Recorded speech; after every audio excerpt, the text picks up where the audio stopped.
Fantasy Animation is a completely free, online, educational resource dedicated to examining the relationship between fantasy storytelling and the medium of animation.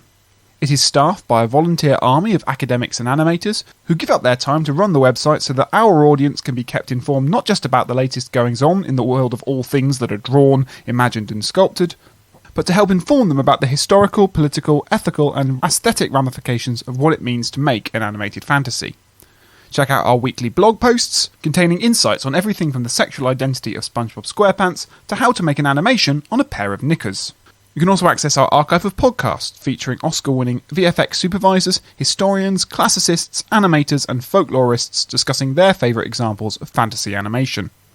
To find out more, visit us on Twitter, Facebook, Instagram and Reddit at FanAnimResearch, FANANIM Research, or visit fantasy-animation.org. I hope you enjoy the show.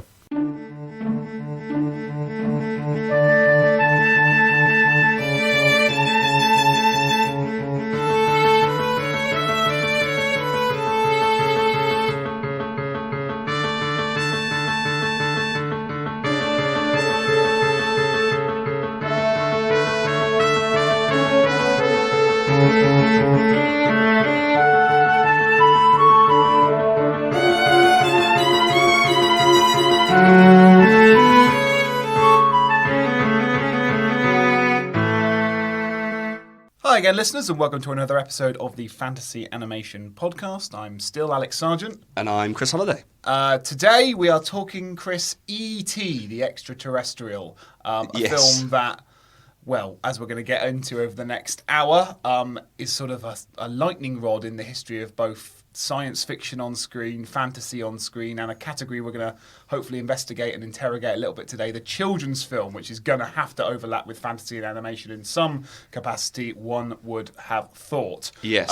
You hilariously had never seen E.T. until, about an hour ago? Yeah, so I saw it. Continuing the trend on this podcast where, despite being a film and media lecturer, seem to not be very interested in film or media. No, got better things to do, Alex. Yeah, sure, fine. I saw it as Spielberg intended, on an iPad through headphones in two parts in a cafe, and I think that's. But I loved it. Your commitment to the podcast is commendable. Exactly. No, I'm interested in. Yes, obviously, as you say, it's a lightning rod for a certain kind of new Hollywood style of filmmaking, special effects. I mean, wrote a couple of things down in relation to E.T.'s gender, actually, and thinking about gender and performance and gender performativity in animation and the kind of rendition of masculinity and femininity that animated characters do because they are animated, because they are rhetorical 2D characters.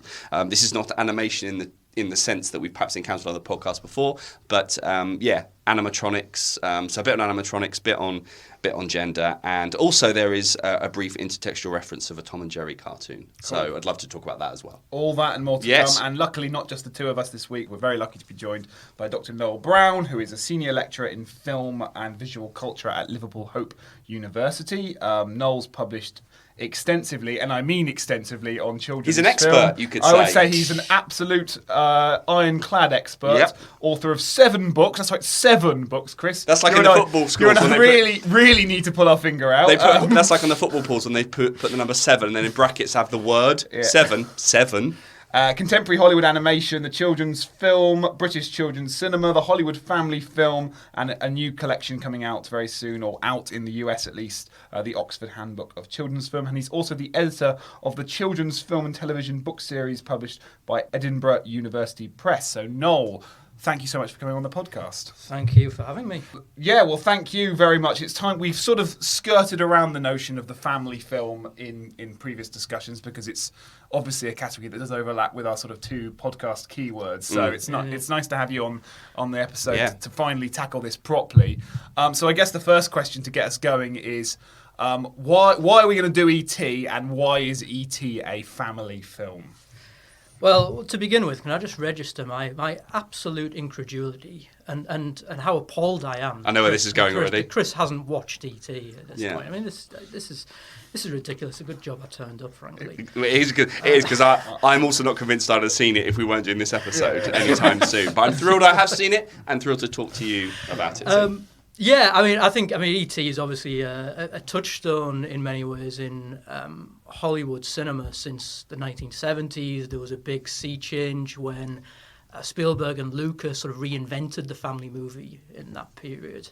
Lots of the classical family films were basically, quite patrician, pitched often at very young audiences. Spielberg and Lucas with Star Wars, Close Encounters, Indiana Jones and E.T. kind of pitched it much more at a dual audience. So like still with the traditional pleasures of children's film, but also clearly drawing on adult preoccupations, anxieties, social issues as well.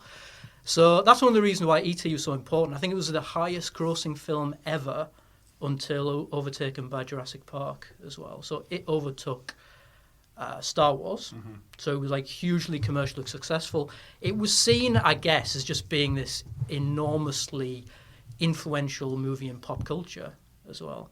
And I suppose, my interest in it is like I watched it when I was a kid. I think we got like our first VCR player in about 1991, 1992 and recorded it off the TV. I watched it like 3 or 4 times in quick succession. I remember my grandmother actually telling me that E.T. doesn't want to be played with anymore after the 3rd or 4th watch through, which I subjected her to. So I must have really liked it. And the interest has never really gone away, I guess. It's sort of come back in a different form, which I think you can appreciate as an adult in a different way, but also in some of the same ways that you can when you're a kid. Yeah, interesting. I think that notion of dual address is going to be really important as we try and unpack the kind of what this film's doing that sort of made its position in film history so important, right? In that, I mean, I had seen the film a few times as a kid. It was never a film that particularly struck its chord with me. Not that I didn't like it, but it just wasn't the ones you had on repeat. And it had been a while since I rewatched it. And I got a lot out of it rewatching it as an adult that I just did not see as a kid. So I think I'm really interested in that idea of a dual address. But perhaps just to contextualise some of what you're saying there and unpack it for listeners. So we're saying this is a pivotal family film. It's established what we might call a family film today, or the blueprint of what the family film is today. Yep. So might it be helpful to explain what a family film was pre-E.T. and what a family film now looks like as a result of it? Because I think we're entering into a category where, it's back to genre and labels and all this sort of stuff, and where the labels come from and who's using them and all that kind of fun stuff. Yeah, absolutely. I mean, the category of family film has always been quite an informal one in some ways. Studios have used it, critics have used it, audiences use it, but there's never any kind of like specific definition. So I guess it was used initially. It was adopted by the industry in maybe the 20s and 30s as a way of adding legitimacy to Hollywood, which was seen at the time as being a very seedy, a very kind of like working class and a very adult-oriented medium as well. So lots of children went to see movies in that time, but a lot of the films were clearly made for adults, and they had themes and representations of sexuality and violence, even in the silent era, that was considered to be just not appropriate for children. So producers like really hit on this idea of let's label cinema, Hollywood cinema, as a family amusement, something that can draw the middle class families, add prestige, but also like draw mixed audiences of adults and children. One of the assumptions being that if you've got young children in the audience, they'll drag along the parents. Sure. And also if you can appeal to like the mother, they'll drag along the father as well. Mm-hmm. So that's like where the traditional family film idea comes from. One being very much like heterosexual, kind of like family, mother, father, couple of children, all watching the same film, all enjoying it and finding things to interest them in it. But it's not a genre at this point. It's generic, but not necessarily a genre. Yeah, I think that's right. I mean, the question of whether family film's a genre or not is obviously a gigantic one. We've got three terms now on the podcast to play with, and all of them probably aren't genres. But hey, I mean, it may be best to kind of like skirt over that one a little bit. But I think it's true that like the Hollywood decided that it was going to be a family institution, and there was a lot of work done by the industry's trade body, the Motion Picture Producers Distributors of America, to market these films as being for families and try and rope studio heads into buying into this idea. So what then followed was a program of adaptations of literary classics, There were lots of Little Women, David Copperfield, Charles Dickens, Louisa May Alcott. There was some Shakespeare adaptations. They were all labelled as being family films. We also had like child star films, Shirley Temple. This was the great era of Temple, Mickey Rooney, Jane Withers, quite a few other people. You also had Disney, emerging around that time, and Disney's initial films were definitely seen as being quintessential family films as well. It dwindled a little bit, I think, in the 50s and 60s. Disney kind of like took over the family film realm, and what was left was almost kind of like hollowed out a little bit. Again, like adaptations of literary classics and things, but like the mass audience had kind of abandoned it a little bit by this point. Is this because television is almost becoming family entertainment? Exactly. Right? Okay, yeah. Exactly. So I wonder, I'm just thinking about the 1950s and kind of the family appearing, but under the guise of the social problem film or the Jew. So the family is something kind of is being framed or being understood in a slightly different way. So you've got the social problem film of the 50s and 60s and delinquency and that kind of this using the family film as something that's as old as Hollywood itself, yet something that still remains elusive in terms of how one defines it. The fact that it's not a genre, the fact that it dwindles, as you were saying, and then we deal with this point where it kind of reemerges. So we've got 50s, not Disney have overtaken. And then I guess we get the introduction of the destruction of the Hays Code and New Hollywood and things like that. That doesn't seem like a quote unquote family friendly space, whatever on earth that means. So that's not the kind of Hollywood. And that's where we are sort of, in the late 70s as things like Star Wars and E.T. emerge? Yes, that's exactly it. So that's the context to which Spielberg and Lucas kind of re-emerged, took on some of the elements of the classical series and serials, comic book adaptations, Buck Rogers, Superman, stuff like that from the 30s and 40s, and really updated it with like spectacle. They actually had money behind them. But also, like, definitely a little bit of, like, social anxiety, like adult interest, like, creeping in. So these are not, like, purely for children. There's definite, like, adult subtext going on in these films as well. So I think particularly in Spielberg's films, there's always been, like, this darkness there.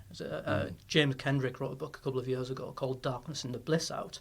And he was basically saying, even in Spielberg's earlier films, there are these dark themes and preoccupations in there, even though we might tend to think of them now as being very kind of like saccharine and overly sentimental and being very child-oriented.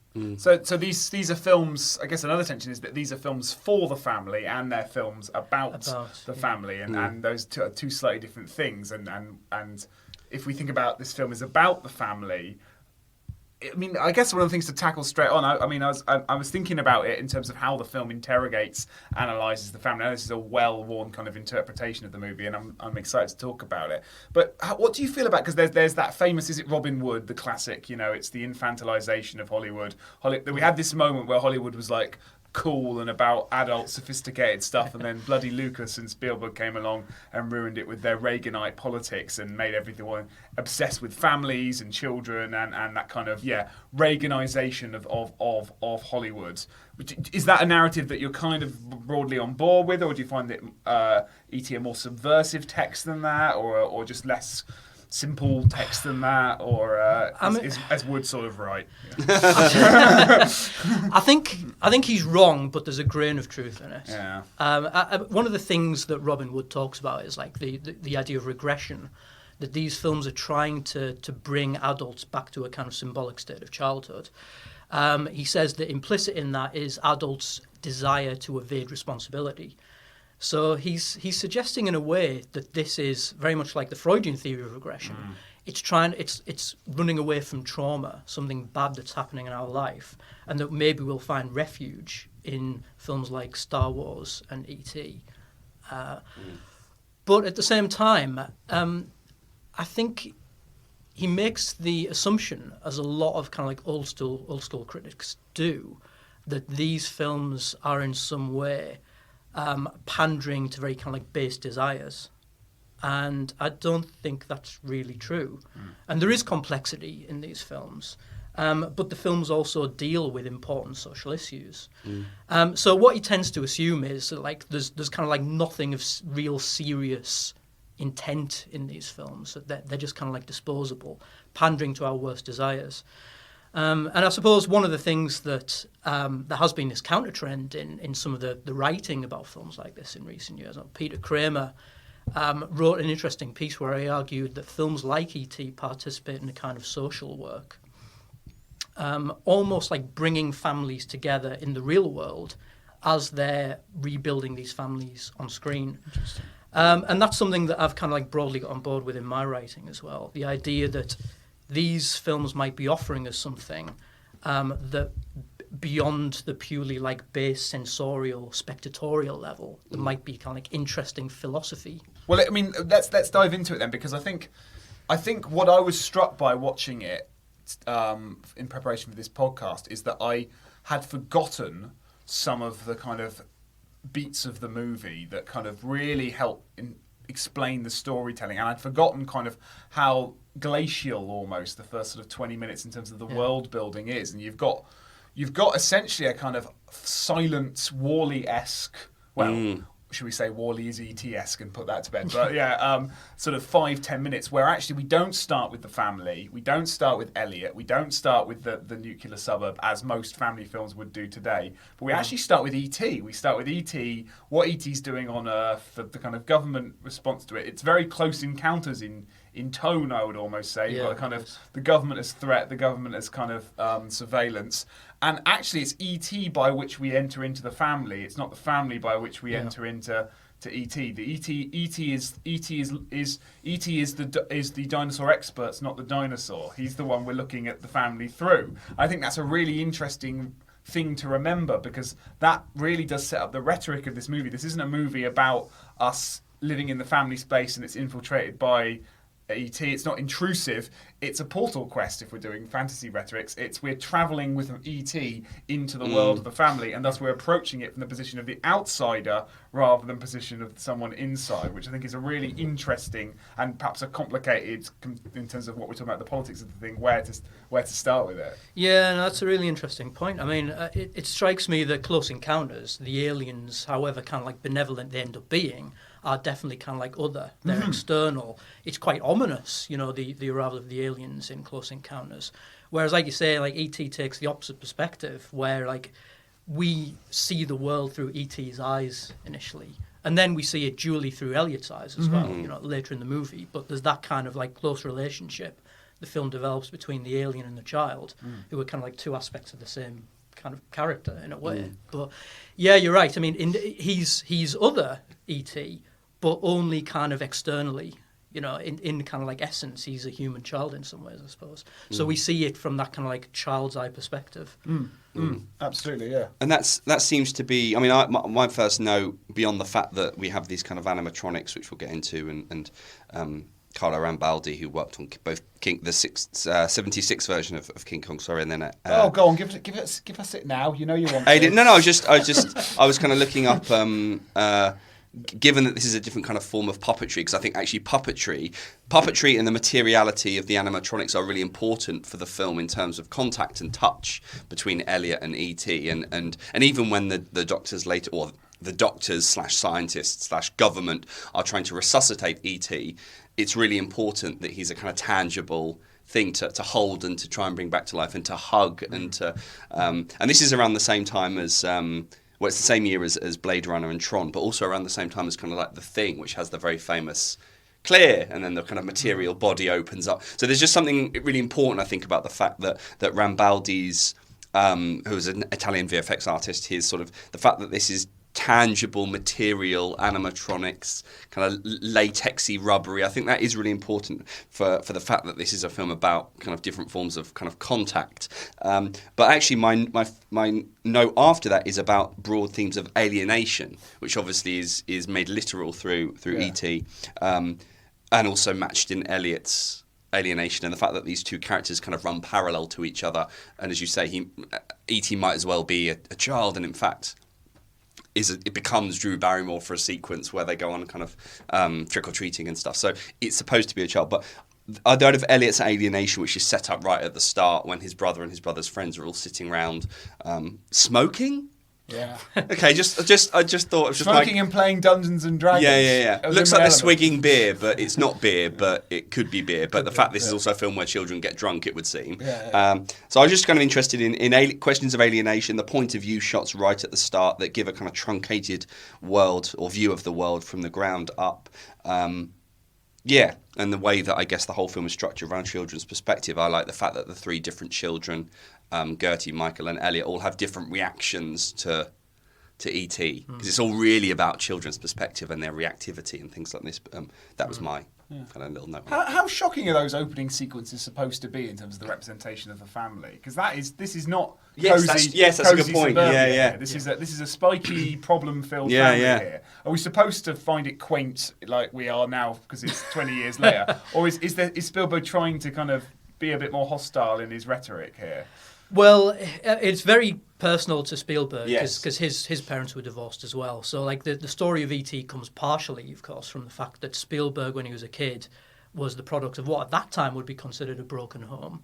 And he had an alien imaginary friend. So a lot of what we see in E.T. is Spielberg kind of like working through these issues of what it means to be from the parents, who were divorced. But yeah, I think you're right. It is supposed to be kind of a bit unsettling. And this was at a time when divorce was viewed as being cataclysmic even for the sake of the family. It was a trauma that children may not ever get past. So in some ways it's the work of films like this to recuperate the family or remains of the family and bring people through. But yeah, I think you're right. I mean, the ominous of those early scenes is palpable, isn't it? Yeah, I think so, and I think the way the film kind of allows us to view it, or invites us to view it, is probably better. Is that because it's kind of we've gone straight from ET to this world. This is the world we're now having to learn about. This is the world whose rules we are. This is Oz. This is Munchkinland. This is Helm's Deep. This is the location of which we're not quite sure how things are structured. And we need to learn how they're structured, and that sense of being askance from. I mean, there's a line in it when they're playing Dungeons and Dragons where Elliot wants to play, and they say, "We're in the middle of the game, Elliot. You can't just cut your way straight into the middle of a fictional universe." And it feels like that's sort of what the films do. Is like we're gonna just have to slowly. This is the area that you need to learn about. This family is the thing you need to quickly understand, so that it's not quite often the family film now, the shortcut is right, kid gets on a bike, cycles up the road to the friend down the street, and it's that family that's in all the movies, but this isn't that family. This is a particular family with a particular set of circumstances that the film invites us to really consider and understand before anything else happens. Yeah, I think that's absolutely right. And then of course we introduce to Elliot and the film and how much of this film is set from Elliot's point of view in terms of the filmmaking. It seems like almost once Elliot's in the film, and E.T. actually, as you say, Chris, physically very similar in size, the whole film seems to be shot from their point of view, or at least a lot of it, making the adult space. Is that, Yeah, I mean, that's something that was like very unusual at the time as well. So like often in family films you'd have the cameras at head height for adults, looking down on children. So very kind of like patrician, very paternalistic. E.T. does it the other way, and actually for a lot of the film, you don't actually see the upper half of the grown-ups. You just see, apart from Mary, the mother, you just see like their lower half because the camera's on the level at child's eye height. So yeah, child perspective is really important, and also like the denial of like offering us the perspective of the adults. So it's not the aliens that are other in some ways; it's the adult characters. Well, that's kind of manifest, I suppose, later on when the scientists are sort of. I've got to note something like it's not the aliens, it's humanity. Alien is not the villain; it's humanity, because you've got the kind of Darth Vader style sound effects as these sorts of scientists. One thing I did want to go back to is the Dungeons and Dragons thing. I'd sort of let's go there. I'd sort of forgot that, but I was thinking about the role of fantasy as a sort of narrative device. Like these are characters that are kind of familiar with fantasy, because not only they're playing Dungeons and Dragons, but they continually refer to E.T. as the Goblin. Remember the Goblin? And it's all, I don't know, there's just something interesting about their what's the word, literacy with regards to fantasy tropes and character types and that kind of, to almost rationalise E.T. by drawing on, it's okay, it's just fantasy, like a goblin. Or I just was really struck by that when you mentioned Dungeons & Dragons. I thought, oh yeah, there's a parallel there. I'd be interested to hear your thoughts on this half-baked theory I developed whilst watching E.T. But I've always had the contention that Star Wars is not really a sci-fi; it's a fantasy movie. If one can be bothered to make a sharp distinction between the two, but if one can, sci-fi is all about kind of rationalising the impossible, and fantasy is about celebrating it. And to me, Star Wars, if you replaced a lightsaber with a sword and you replaced an alien planet with a faraway kingdom, you're there already. And actually, this compared to Close Encounters feels like Spielberg also stepping. Yes, it's a sci-fi movie, but actually, it's not really interested in the origins of E.T. The adults seem to be very interested in the origins of E.T., but the film isn't interested in the origins of E.T. in any way. It vilifies them for caring so much about where he came from or all that stuff. What matters is that this is a wondrous creature, a goblin, a figure of childhood imagination, and it's that imaginative appeal that the film is going for there. So in a way, this is as important as Star Wars in transforming the rhetoric of sci-fi from what was once quite a rationalistic Arthur C. Clarke, world to a very fantastical version of sci-fi, which is mainly what we get these days. Yeah, I mean, and it does seem like more of a fantasy film than a sci-fi film to me. E.T. even, I mean, Close Encounters is obviously a film about aliens, but really it's about kind of mysticism. Sure. It's like religious themes undergirding it. E.T., it's sort of obviously it's very interested in E.T., but not in terms of like the possibility of alien life and what alien cultures would look like. I think Robin Williams came out with this great line. E.T. is one of us, he just looks a bit funny, or something along those lines. So in a way, this is a kind of framework by which Spielberg can explore certain issues and ideas that he's interested in, but it's not really about the possibility of science and alien life and exploration and concepts and philosophical existential kind of like concepts that tend to undergird sci-fi. So instead it's about the wonder of E.T. the E.T. as a figure that can make bikes fly. But does that mean that the film puts the intrusion of E.T. into the world, or the presence or the integration of E.T., the kind of comical integration of E.T. into the domestic space, and the children trying to hide, and the mum being somebody whose peripheral vision is terrible? But is it that the film is saying that the presence of E.T. in the home and for the family and for the children is exactly as you said. It's supposed to be appreciated as a moment of wonder and nothing more, and by extension is therefore similar to a game of Dungeons and Dragons, or the Buck Rogers cartoon comic strip that appears, or the Tom and Jerry cartoon, or Peter Pan, all these little moments in the film where we see just a bit of animation, a bit of them playing Dungeons and Dragons, the fact that they call him a goblin. Is the film supposed to, as you say, I think the adults are interested in where E.T. comes from, but actually the film and the children are just caught up in the fact this is kind of cool and looks a bit funny. Yeah. And they also recognise him as one of them, I guess, as well, the children. I mean, there's a closeness and an affinity between the children and E.T., which is obviously not possessed, with maybe the exception of that kind of strange scientist character, Keyes, who is a kind of quintessential Spielberg man-boy in some ways, but also he's a government scientist. But, so what does this mean then, by this idea of kind of, okay, so the film, we're led to believe that the father is absent. This is in connecting it up to Spielberg's own, and I was really interested about this sort of divorce rate and divorce being considered this cataclysmic event from which children might not recover. So that's really interesting in relation to what the film sets up in relation to a separation of parents, that E.T. becomes this sort of cathartic figure for Elliot, but a cathartic figure that doesn't replace his father. If we're saying he's child, because you can see where, well, I don't, Alex is putting a face, so I'm interested in that. Are we saying that E.T. is childlike whilst at the same time being a replacement for his father? Because that's an intriguing sort of split. Alex, your face is telling me things. I think there is certainly avenues by which what Elliot is doing is when he says goodbye to E.T. at the end, really he's saying goodbye to to his he's saying goodbye to the kind of the family unit or something. No, there is some without him necessarily being coded as father figure. Something about I don't know. To me, it's a weird thing because he's both his friend, he's his child friend. He also has to look after E.T. quite a lot. So actually, in a way, Elliot is his father figure in many ways rather than the way around. And there's an opportunity to see E.T. as a kind of metaphor for his absent father, and it's all kind of colliding together. Noel's nodding, I'm hoping. No, I am. I mean, I think it's complex, like we were saying, aren't we? Because in some ways, the father being absent is in Mexico with Sally. That's kind of the central problematic for the family at the beginning of the movie. Yes. And we see the mother, who appears to be on the edge of a nervous breakdown, just kind of like barely holding things together. There's that point where E.T.'s brother really has a go at Elliot, doesn't he, for being insensitive and causing further upset to Mary because he has to mention who we assume is this new woman that the father's got.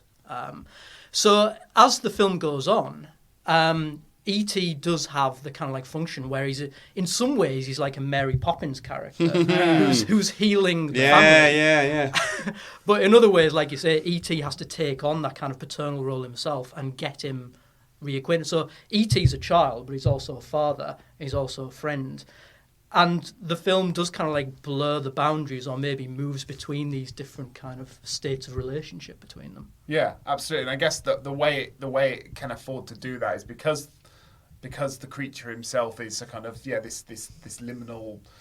It doesn't exist within any stable context and scenario. There's the opportunity to invite all these different readings and interpretations of it. Yeah. I have a question, Alex, about hesitation, because having heard you speak about Mary Poppins and the kind of hesitation of one experiencing or the spectatorship of fantasy, which somebody should write a book on.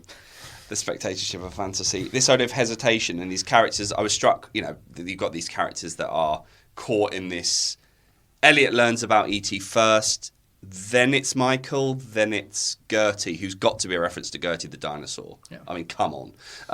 So, put that in your pipe and smoke it, Spielberg. Gertie the dinosaur. Gertie the dinosaur being Drew Barrymore. Oh, I see. No. I thank you. But yes, I see. A film by Winsor McCay from the 1910s. I want to say 1912 or 1914. I can never remember which one comes first. 1914. How a Mosquito Operates or... How a Mosquito Operates comes first. Yeah. So I can never remember which year it's. But Gertie the Dinosaur is very famous early animation. But doing more than animation, thinking kind of about performance. And Donald Crafton talks about performance and does his own kind of stage show of Gertie the Dinosaur as well, kind of tours around. But anyway, so the three children see the character and react very differently. Elliot's kind of just intrigued and almost stakes out the family home because he just wants to see E.T. Michael is set up to be Macaulay Culkin's brother in the Home Alone films, but actually ends up being really nice and it's also about, I like their relationship. I thought it was really nice between those two characters. Whereas Gertie just sort of shouts, screams, cries, and then... But I don't know, so I was interested in all three of these characters' relationships. And I was trying to think about, when I've heard you speak about Mary Poppins and the children, and the hesitation as the children as sort of not being not quite sure about Mary Poppins, and I wondered whether hesitation... Is that something, you said about the spectatorship of fantasy films, is hesitation also something that applies to a spectator when they're confronted with an effect that they're not quite sure of? We would term it uncanniness. The special effects are a bit weird and they're a bit uncanny. But there is a moment where E.T., because E.T. is truncated upon his arrival, we see him in his fingers, then we see his feet, then we see him in silhouette. We don't really get his reveal. He's shot like Bruce the Shark from Jaws. Like, it's all you get the limbs, you get the bits, and then the reveal comes. Yeah. But because of that, it made me think about the reveal of E.T. and how hesitation is something that is fueled in a fantasy film by visual effects as well. That you're kind of, there's a moment where you're like, is that CG? Is that that's puppet? There's this kind of, there is a hesitation that goes on. I just wonder what your thoughts were, given that, as I said, I think the materiality of E.T. is particularly important and did make me hesitate, because I thought, and the dinosaurs in Jurassic Park do the same thing, and they are both technologies, CG and animatronics. So I'm just, is hesitation something that could apply to what visual effects discourse would call just the uncanniness, but actually it's something that could be hesitation? Yes, buy the book. Say more about it. Which book's that, Alex? Thank you. It's Encountering the Impossible, Yeah. available from overpriced bookshops all over the world. Yeah, no, I was just thinking about that in relation to effects. No, That's all. but I guess the other thing I would say is, and back to what we're talking about in terms of his ability to slip between different readings and different interpretations, is that you can call it uncanniness, but uncanniness has that kind of, creepy or kind of connotations. There's nothing necessarily creepy about E.T. or the way he's rendered or anything like that. But there is the inevitable thing with any moment of VFX or any moment of visual wonder on screen, which is back to your mate Eisenstein and I know very well, but I know I see. I know that E.T. is not real because I know that such a creature does not exist, and yet I see it in photorealistic terms on the screen. And so that is different from Elliot. Elliot is a proto-filmic object. I suppose. So the animatronic. This is what I mean. The materiality is important. We know that they are on set together. Yes. Rather than Ewan McGregor talking to a tennis ball on a stick. Yeah, I would absolutely agree with that, and the tactility of that does feed nicely into the themes of it. But because E.T.'s unrealness is there in his visual representation, that means we're allowed to see him as all these different things because he's not fixed in any one way, shape or form. Does that play at all into this notion of the dual address, though? Because we're talking about this from quite an adult perspective of sort of, the culture of science, of special effects reception. But I don't know if that's what... I wouldn't want to make any dispersion about what a kid is doing when they're watching E.T. There's a knowingness. I don't think kids watch E.T. thinking, God, they photographed a real alien. But it's a much more visceral experience, it seems, for children than adults. Yeah, and we see Elliot's initial reaction to E.T., don't we, which is to be terrified. But then when he sees the kind of, effective mimicry that E.T.'s enacting, it sort of makes him safe. And I guess the initial sequences we see of E.T. with like the long fingers, just like the little snatches of his body, like are slightly grotesque. Yeah. But then we see these enormous eyes he's got, which look a bit like a baby's eyes, and this was deliberate, apparently. They were trying to build audience identification, particularly for children. I have a question about relatability then, because I know that I've heard you speak on relatability, and so is this part of animation relatability, the way that characters? I just wondered if there was E.T. is very relatable. Yeah, I think he's intended to be relatable, I think, partly because of the way he's presented, through Elliot's point of view, the connection between them, which is one of emotions as well. I mean, I made the connection with Mary Poppins earlier, but Mary Poppins is all about teaching moral lessons, whereas E.T. is all about, like, teaching emotions or the relearning of emotions as far as Elliot's concerned. With his glowing red heart, almost like thawing out Elliot in a way. But yeah, I mean, I guess with the idea of relatability, E.T. Is immediately figured as a lovable person when we see him, and the fact that he looks different is almost like stripped away because of the way Elliot interacts with him, but also his appearance, which is, I think the eyes are definitely important in that. You can imagine if he had like small black eyes or something, he would be a completely different character. But he looks kind of somewhat childlike in a strange, expressionistic kind of way. Sure, and yet there's also a kind of wiseness to him, a mystical, a Yoda. A Yoda. Yeah, that's it. A Yodery nature to Sage, E.T. that kind of he teaches as well as sort of. That isn't his first trip to a planet. I feel like E.T.'s been just doing this, just going around, and Elliot's like child number 77. Do the old finger trick. He had a heart all along. Great. Off we go. Maybe that's why there hasn't been a sequel. Well, I was going to say in the Phantom Menace, you get a reference to there's like a ship of loads of ETs. So there's loads. Yeah, there's in one of like the court case sequences. I think in the Phantom Menace, you get. A jury made up of like 10 ETs, so that kind of fuels the ET verse. The notion that there's just loads of ETs just going around, just meeting kids, going divorced children in the 80s. There's also loads of references to Star Wars in this movie that I did. Is that why? Is it because it's such a cultural phenomenon 3 or 4 years after? Well, it's the world of the American child of the time, I suppose, as well.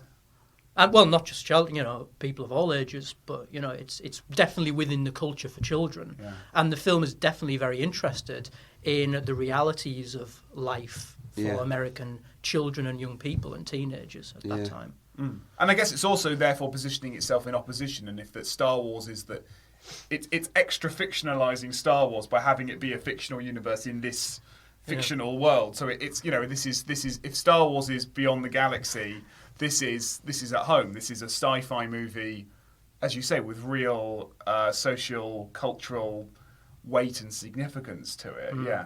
Which adds to what you're saying about the films.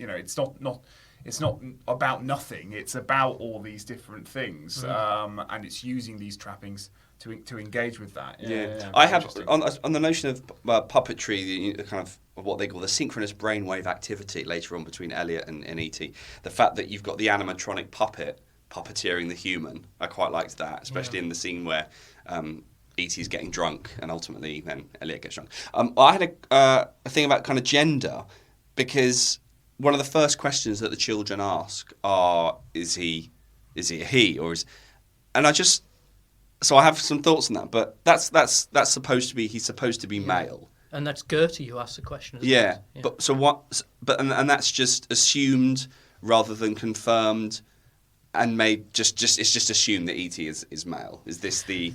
Because I have a kind of follow-up point, but it's sort of not really interrogated, but it's assumed. Diegetically, is it like Elliot has already made a kind of emotional connection or an empathetic connection with E.T. Either he knows, or he's just assumed it because he's doubling himself in a way, he's projecting himself, or thinking about his father, possibly. Yeah. So there's some writing on. There's some writing by Sean Griffin on gender and performance in relation to Bugs Bunny, and moments in Bugs Bunny cartoons where Bugs Bunny performs in drag. And it's supposed to be this moment where the male figure is cross-dressing as a female. But he says that all renditions of heterosexuality in animated films are just as performative as any rendition of homosexuality. As a result, isolating Bugs' turns in drag ignores how Bugs performs masculinity the rest of the time. So his performance of drag is just a mirror to how it's a performance of because gender is performative, as Butler and others have said. So I was really struck by the sequence where E.T. essentially cross-dresses, because Michael comes back from school and both E.T. and Elliot have managed to, well, E.T. hasn't wangled it out of school, he doesn't know what school is, but Elliot has managed to use Spielberg's own trick of putting a thermometer by a bulb and increasing its temperature. So I was just kind of interested in that he cross-dresses, but actually he doesn't, because his gender is his masculinity is performed as much as his femininity in that moment. And actually the moment of E.T. cross-dressing as female draws attention to the fact that E.T.'s performance of masculinity, or E.T.'s masculinity, is as performed. So I just thought it was really interesting, a moment of cross-dressing. But Griffin's written about this in relation to drag and cartoons. Well, what's the consequence of that then? I've got no idea. Right. I think about the way that gender is, but it just kind of reminded me that Griffin would argue that gender is equally constructed in, well, Butler would argue that gender is equally constructed in the real world. It's the stylized repetition of acts. That's the quote. Is your what the moment of cross-dressing with E.T.? By the way, no idea we were going to go here in the episode. Well, you know, E.T. the androgyny of the radical. It's just an interesting way of doing it. But no, you're right. Yeah. Is it the moment of cross-dressing in the film? Actually, what it's doing is emphasising Elliot's assertion that E.T. is male, when actually that assertion is pretty unfounded. It's equally as performative as the cross-dressing act. Yeah. Kind of thing. And Elliot's appalled, isn't he? I mean, that's the other thing. Yeah, he is, isn't he? Yes, you're right. No, it's just a really interesting moment.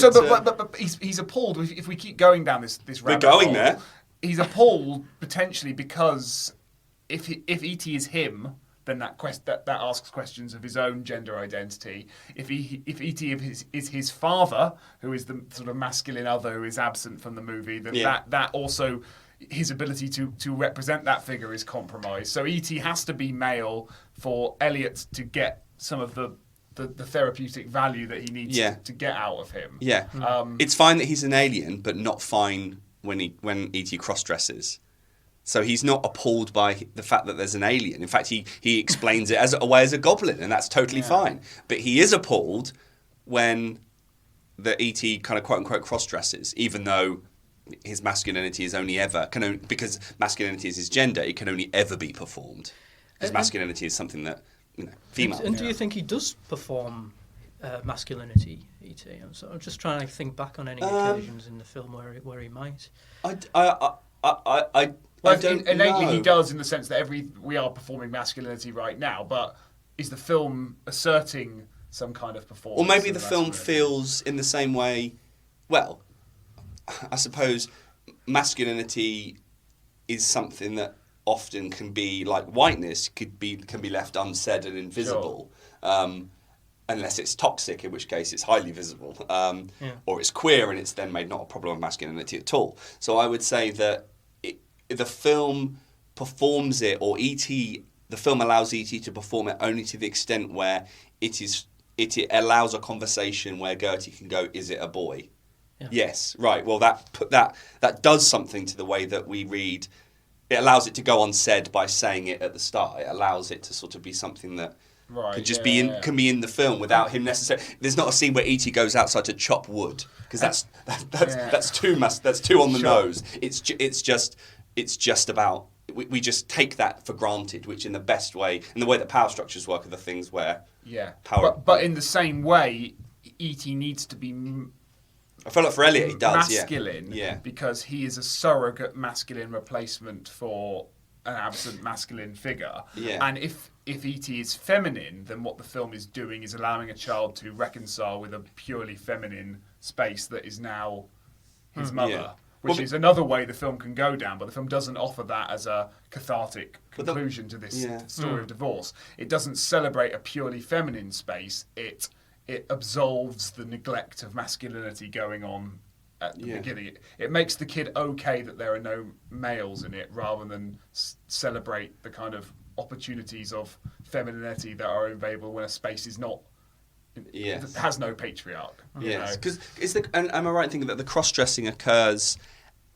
It is the day off. It's not the day where Elliot goes to school and releases the frogs and comes back. It's something that happens between them on the day, and Michael comes back from school and sees what's happening. Is that right? Because that's the day where the mum goes to work and says you're going to be here okay on your own, no TV, and then she leaves, and so the cross-dressing is kind of like I don't know. It's just an interesting scene. It's just an interesting way of kind of thinking through gender relations. I wasn't sure there was going to be any legs in this, but it turns out that there has. Well, sort of E.T. style legs. What's E.T. The only thing I know about, having not seen the film, my only knowledge of E.T. is the Christmas cracker joke. What's E.T. short for? He's got little legs.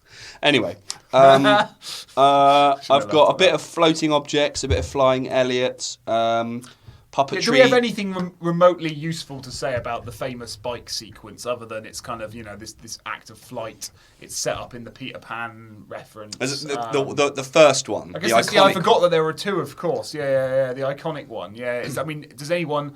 It happens. That's all I've got to say about it. Well, I suppose on one level it's an evasion of adult authority, which is something which is almost the key thing that the children, like particularly Elliot, are trying to escape from during the film. And you've got these disturbing sequences where you've got government agents spying on them in very intimate moments as well. So when they surround the children at that point, that's the point where they successfully evade and almost beat what is seen as being like in some ways a corrupt, a disturbing kind of system. Yeah. It doesn't have much positive things to say about the adult world, does it? No. This movie, which is so. What's that doing with back to this notion of dual register? The child, great, no problem for the child. They get what they want. They get the destruction of adult authority, a kind of wish fulfillment of that. What does the adult get out of that destruction of the adult kind of superstructures, the adult sphere of? And returning to a child-heart world where some of these kind of ingrained responsibilities, like paying mortgages and paying your credit card bill, and these things that keep you tied to the sort of social order, and escaping back into a sort of slightly more emotional state, isn't necessarily a politically conservative act. Yeah, I mean, the adult world is horrible. Yeah. or it certainly has the capacity to be horrible. And certainly has less capacity to kind of be changed in a way that the Well, childhood world can. That's the other thing, of course, isn't it? I mean, it's not a purely, even if it were escapist, it wouldn't necessarily be a bad thing, because even during the experience of watching a film, it's temporary, and then we go back to our, if we're an adult, to our adult lives afterwards. So it's not a permanent escape watching a film like E.T. At the most, it lasts 90 minutes or whatever. But there's actually things within the movie that we're confronting. We're working through these issues. I mean, obviously, we're doing it now by talking about it, in a sense. Not saying that everyone who watches the film is going to be thinking about these kind of like subtexts. But the fact is that in films like Close Encounters and E.T., Spielberg is confronting the fact that the adult world is objectionable in many ways. And it's about control and intrusion and breakdowns and breakups and emotional trauma and all of these kind of like issues that the film is grappling with in some sense. This is why the frog scene is so important then, because I'd not really thought about it in relation to, well, one, the camera work that you mentioned earlier, but a lot of it is shot down. We never see the teacher's face, and it's shot down from his perspective as he's kind of patrolling between the desks and explaining how they're all going to, don't worry, there'll be a bit of blood, but they're trying to dissect all these frogs. And then through E.T., he then releases all these things, and it's supposed to be in another film, this is a kind of comedy sequence that it's about an alien that's getting drunk, and therefore the child is getting drunk, and it's hilarious. The remake of E.T. would have a field day with this, directed by Todd Phillips or something, hilarious. But actually, you're right. It's an example, or is it an example of what you're saying, that the adult world is, even at school, it's objectionable, and I don't know. It just seemed to chime with. Well, definitely, I think, because it's like you say. I mean, the teacher's just so kind of casual in this. Casual. It's a kind of callous act. I mean, I've never dissected a frog. Mercifully, by the time I went to school, I don't know about you guys, it was over and done with. Like dissecting. They seem very young to be dissecting a frog as well. Just anyway. Exactly. And so there's something quite horrible about it. And the everyday, just taken for granted nature of the callousness, or what seems to me to be callous, and obviously to Elliot and E.T. as well, really kind of like comes across. And the fact that, again, you don't see the teacher's face, it's only framed from the waist down. These kind of adult figures are remote, and because they're remote and you can't see their eyes like you can with E.T., they feel uncaring and maybe dangerous and shadowy, and their motivations can't really be ascertained. Yeah. I mean, I have, on the question of kind of the adult, I then had a question about the conclusion of the film, where when E.T. is going back home, and am I right in thinking the first time he says home phone, and then every time after it's phone home? I think so. Just they were talking about this other day, the kind of the Nelson, the Mandela effect of he says home phone first. Anyway. Yeah. After Play It Again, Sam, and what else? You said one the other day that was really good, and I've totally forgotten it now. Play It Again, Sam, and something else that is never said in a film.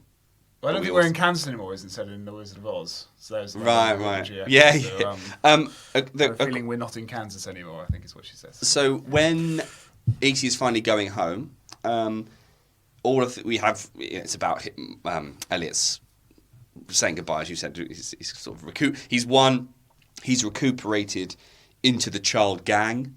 Let's say, like, they're all cycling together. We have the first flying sequence, which is, I suppose, industrially important because it becomes the Amblin logo. Is it the Amblin logo? Yeah. I can't remember. Yeah, it's also the ride, isn't it? The E.T. ride. I know that's probably still going. Right. I do remember vividly that being the ride at Universal. So the first get on these bikes and okay. So the first flight is kind of almost symbolically, it's the flagship. The second one, as you say, the kind of evasion of adulthood, but Elliot gets recuperated in the child gang. They're kind of all cycling together, and then they all fly together. When he's then saying goodbye to Elliot, we're skipping about the weird 15-minute hospital body horror sequence. Oh yeah. Let's talk about that first. The E.T. is like dead and and dissected essentially, or like at a least, frog. Yeah. I mean, again, I guess that is, you're quite right.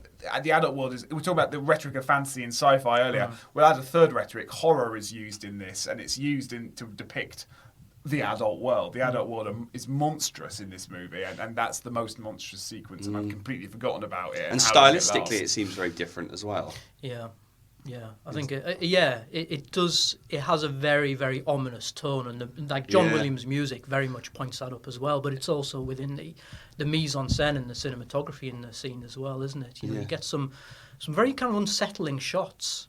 Yeah. And again, you know, they're all wearing these suits, these kind of body suits as well, and so you can't rationalise them. The only one we ever really see is Keys, I think. The kind of the sympathetic face, I suppose, of the adult world. He's the one who says, "I'm glad that he met you first." Is that the guy who says to Elliot that he's glad that E.T. So yes, hospital sequence, all a bit horrific, and then by all means, take us to the conclusion. When you have all the shots of characters sad, distressed that E.T. is ascending to the heavens, you get a shot of the mother crying. And I would be interested in your interpretations, because she's absent for quite a lot of the film, and tries. I hadn't really read her as being on the edge of a breakdown, but I think you're right. No, I think because there is a real. She dresses up for Halloween, and then there's odd shots of her waiting for the children to come back, and I don't know. She's on edge and distracted, and all that sort of stuff, which presumably is a sign. It's supposed to be symbolic of exactly this cataclysmic impact that divorce would have had, and the mother just becomes this way of communicating that. Yeah, you know, her on edgeness. Yeah. I mean, she's the victim of this appalling act. You know, like the divorce. To be fair, we don't actually know whether there's been a divorce or not, but the father's left the house and taken up with another woman. Yeah. So it's like she's the one who seems to be like.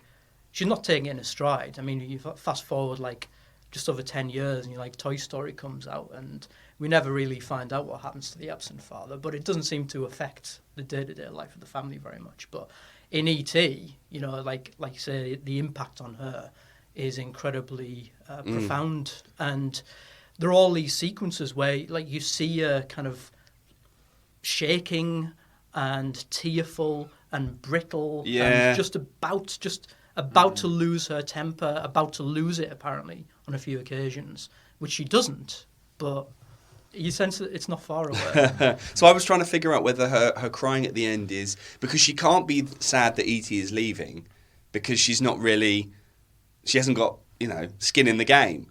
So I was trying to see if there's another interpretation. Is this all about Elliot? Is it? I don't know. I was just really struck of all the people to have these reactions. She doesn't really befriend E.T., does she? No, she's not one of the gang by the end of it. But she's teary, and and so I was just trying to figure out what that insertion, as when I was an undergraduate, it was drawn from a seminar from Fargo, the Coen's Fargo, which often leaves the shot a little too long, and you get the reaction. And Ed Gallifant, my teacher, used to call it criticism by flash insert, as sort of like a moment. And it just seemed a moment of her reaction to E.T. leaving has got her really emotional. And I was trying to figure out why, and whether to tie it into the role of E.T. for Elliot. I don't know. I just would be interested in what that kind of, whether there even is an interpretation, because there are lots of people whose life Elliot as E.T. is touched. And it's not hers, but she's really upset at the end. And I was trying to kind of get my head around whether that taps into the presentation of the family. Maybe not. I think it does have something to do with Elliot, because there is that sequence, isn't there, where Elliot's absolutely distraught because it seems like E.T.'s died. And then she just kind of comes into the frame, and he's looking away, and then she just kind of softly says, "Elliot." And he turns around and shouts, "Mom," and they have this huge hug. And I don't know whether it's like the idea that she recognises the doubling that's taking place between them, or maybe she sort of like sees this as their moment of reconnection somehow. Yeah, and through a mutual acceptance of loss as well, because essentially she's crying at her son saying goodbye to E.T. So if it's a double, if she's acknowledging that doubling, she's acknowledging that Elliot's, if we've said one of the readings could be that he's actually saying goodbye to sort of his father, or he's saying goodbye to the sort of the family unit that they're still mourning in the opening act of this film that we never get to see, but is sort of there as a ghostly absence. So she's crying that her son has experience loss again. Is finally dealing with the loss, or is finally Yeah. acknowledging that the loss that they all will have to acknowledge, Yeah, or she's now acknowledging the loss that they all have to acknowledge, because she's also in a point of sort of repression about it. She doesn't want to hear about the new life of her husband and all this sort of stuff. So Yeah, that's key, isn't it? I mean, the expression of emotion, the ability to feel again, comes across with Elliot. It's when he thinks E.T.'s dead, he's absolutely inconsolable. We see him express strong emotion almost for the first time, and then also what actually reactivates E.T. It's like it's Elliot saying that I love you, and that's when E.T.'s heart sort of reactivates. So it's almost as if, again, like to belabor this point about it all being about like the breakup of the family and the family coming out of it. It's almost as if he's able to feel again through this relationship and expressing loss, but also rebuilding, becoming a full human being again. In a sense. Sure. He had a heart all along, as I said.